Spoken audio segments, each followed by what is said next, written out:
అందరికీ నమస్కారం. చాలామంది ఇళ్లలో పూల కుండీల్లో మొక్కలు చనిపోతూ ఉంటాయి. కారణం ఏంటంటే కుండీకి కింద పక్క హోల్స్ ఉండవు.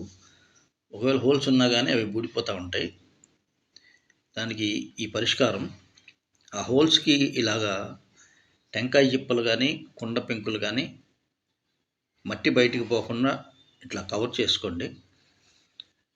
కవర్ చేసుకున్న తర్వాత మట్టి పోసేయండి. ఎర్రమట్టి కంటే కూడా నల్లమట్టి అయితే చాలా బాగుంటుంది. ఎర్రమట్టిలో ఒకటి రెండో నీళ్లు పోయకపోతే అది రాయిలాగా అయిపోతుంది. కాబట్టి నల్లమట్టి అయితే చాలా శ్రేష్టము మొక్కల కోసం. ఎర్రమట్టి అందంగా ఉంటుంది చూడటానికి, కానీ ఉపయోగం తక్కువ ఉంటుంది. సాధ్యమైనంత వరకు నల్లమట్టినే ట్రై చేయండి. ఇవి నారులాగా పోసుకోవడానికి బొప్పాయి గింజలు నాటుతున్నా. వీటిలో ఒకటో రెండో బాగా బలంగా వచ్చినవి మాత్రమే నాటుతాను. ఇంకో విషయం ఏంటంటే, మీ కుండి ఒక 5 లీటర్ల కెపాసిటీ అనుకోండి. దానికి 1 గ్లాస్ వాటర్ సరిపోతుంది.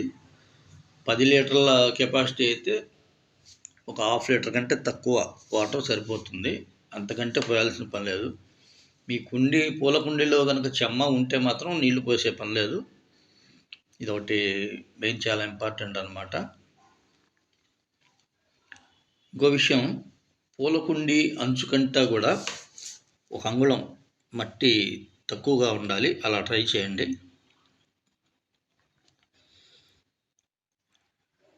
ఎంత ఎర్రమట్టి ఎందుకు పోస్తున్నానంటే, నాకు నల్లమట్టి అందుబాటులో లేదు. అందుకని ఎర్రమట్టి ఉంది కాబట్టి ఎర్రమట్టినే పోస్తున్నా.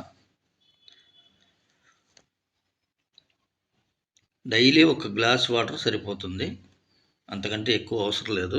ఎక్కువ వాటర్ పోయటం వల్ల నీళ్లు స్టోరేజ్ అయిపోయి మొక్కలు చనిపోవడానికి అవకాశం ఉంటుంది. కాబట్టి ఈ టెక్నిక్ పాటించండి. Thanks to all of you.